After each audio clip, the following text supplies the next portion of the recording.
So, let me see if I get this straight. When 28 Days Later has running zombies, people are fine with it. When Return of the Living Dead has running zombies that can also speak and talk can and cannot be killed and can't really be killed via headshot, it's fine. But if the Dawn of the Dead remake has running zombies, there's a huge problem. Christ, I'm getting flashbacks to the Star Wars fan base. One minute years ago when I was a kid, we all hated the prequels, but now we're all like, the prequels are fantastic. Make up your minds! Hey guys, I'm Zach the Movie Fan, and today we're going to be looking at Return of the Living Dead. This film was released in 1985 and was written and directed by Dan O'Bannon, who's most well known for being the writer behind the movie Alien and Life Force.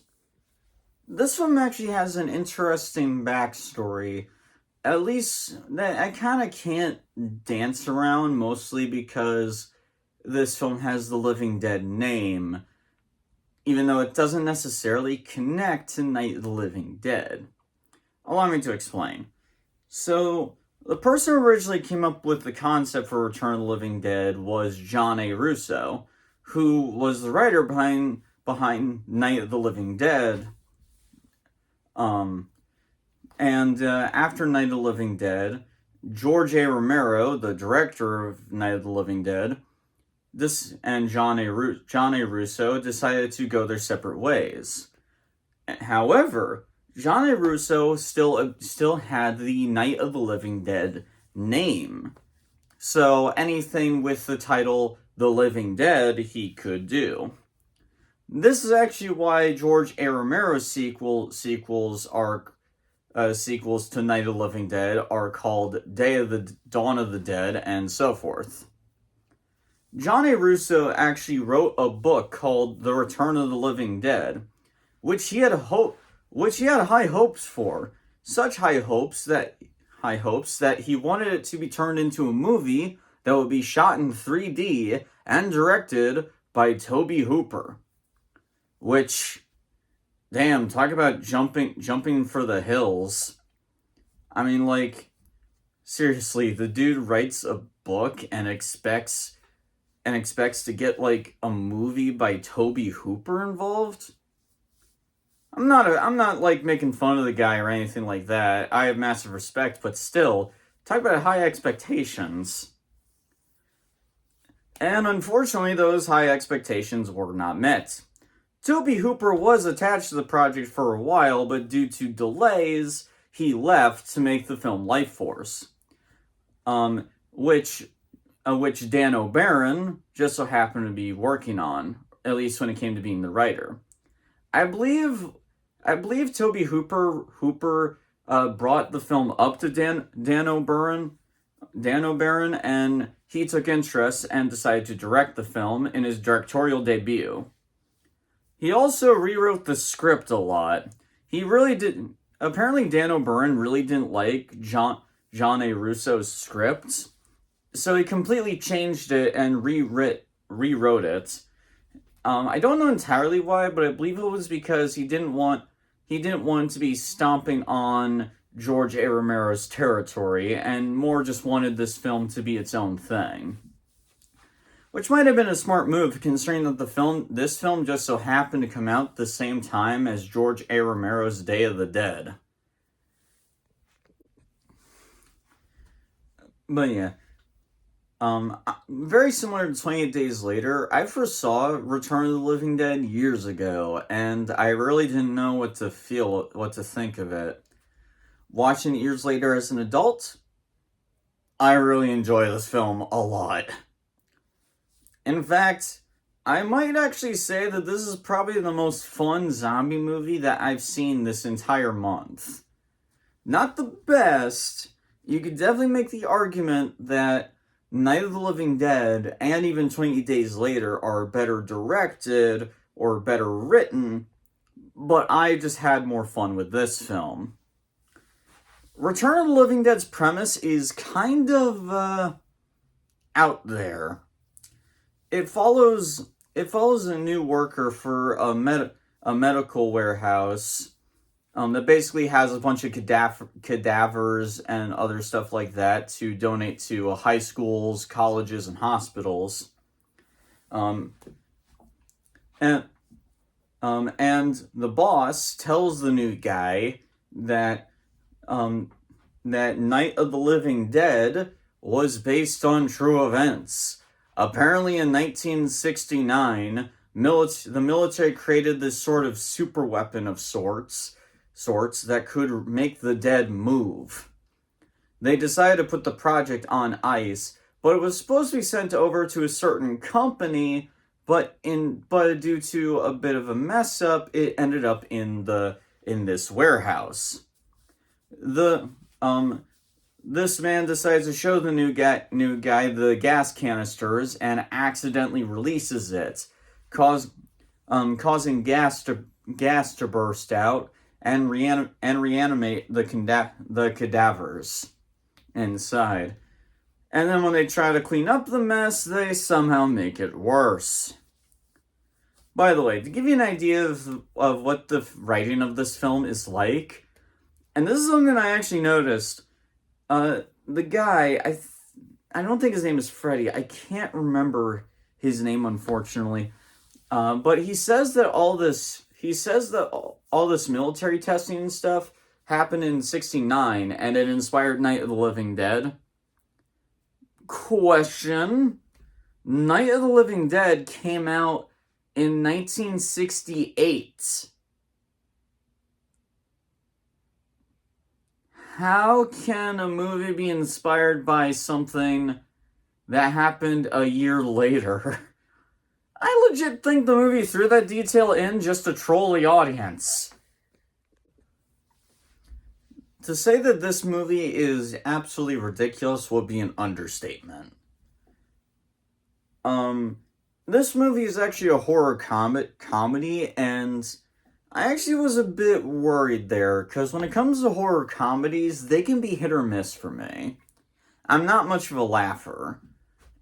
In fact, and I know I'm going to break a lot of hearts here, I'm not a fan of the Austin Powers movies. Well, at least the first film. It's not bad, but the comedy really didn't do it for me. Except for the stuff with Dr. Evil and Seth Green. That was honestly the funniest stuff in that movie, and I wish the whole movie was just about them.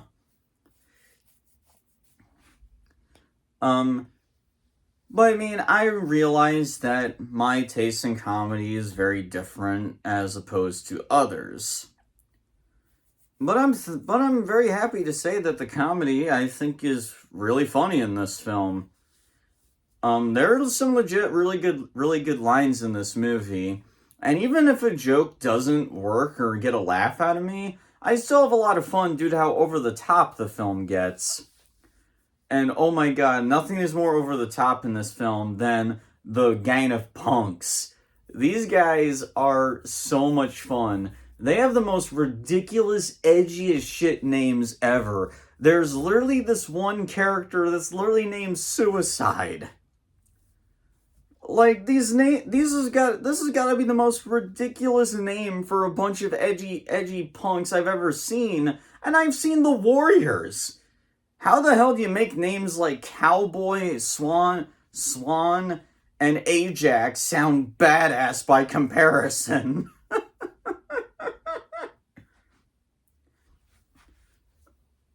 But yeah, everybody in this film is clearly having a ton of fun. And you can definitely tell that this was a low-budget horror film because there are actually a lot of actors here that I've seen in other low-budget horror movies. The actor that plays the new guy at the medical warehouse, he's actually played by Tom Matthews, who will later play Tommy Jarvis in Friday the 13th Part 6. One of my favorite portrayals of the character, actually. Playing a very different portrayal in this film that I do enjoy.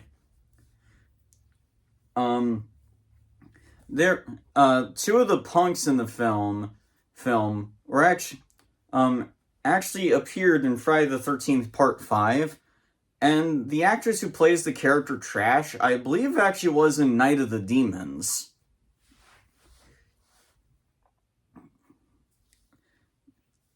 But yeah, that's the thing. That's another thing I really love about this film. This movie just oozes 80s horror, and I love it.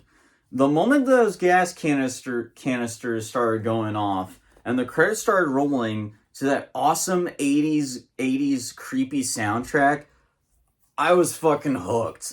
Yeah, that's another thing too. The soundtrack in this film is fucking awesome. The zombies in this film are also incredibly entertaining. They're goofy and completely over the top, but that's part of what makes them so much fun. They're also the most unstoppable zombies I've ever seen in a Film. Hitting them in the head does nothing. Chopping them up does nothing. You can set them on fire, but the smoke will cause acid rain and will just turn a bunch of people in a graveyard back from the dead. It's like you can't win with these damn things.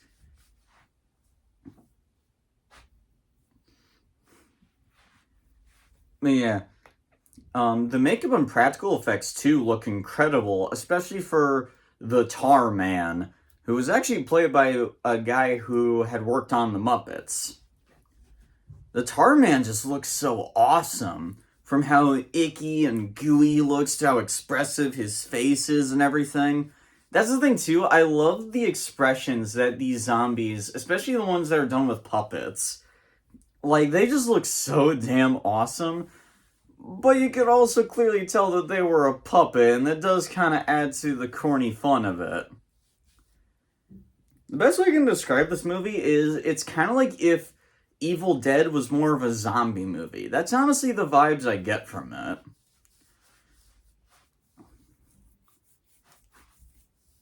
Right down to having a bummer of an ending, which which was such a bummer of an ending. It makes Ben's death at the end of Night of the Living Dead look tame by comparison. I mean, all the main characters, they finally decide to call the military for help, and what do they decide to do? Just nuke the entire site.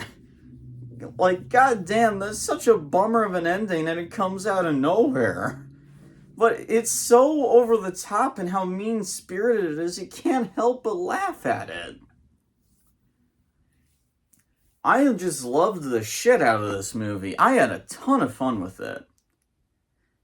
In fact, I'm going to be honest, I enjoyed this film more than 28 Days Later, a lot more. 28 Days Later is not a bad film, far from it, but it felt more like a standard zombie movie that did a bunch of stuff that I'd seen before in other zombie stories. In fact, that was actually why I did like a bunch of different cuts and stuff, because I was just struggling to think of stuff to talk about, really. Well, with this film, there's just so much more to talk about. I just had so much more fun with this movie. Is there any negatives? Only one, and it's more of a minor nitpick, and that is the zombification rules are kind of inconsistent. We see that Trash, who gets attacked and swarmed by an army of zombies, turns into a zombie herself. But wait, what about Suicide? He got bit and he didn't reanimate. Or Scuzz got bit and he didn't reanimate. It was because they were bitten in the brain. But the movie establishes that they don't need the brain. You can attack the brain, but their bodies will still move. Again, it's more of a minor nitpick, but I feel like that at least could have been a little bit more consistent.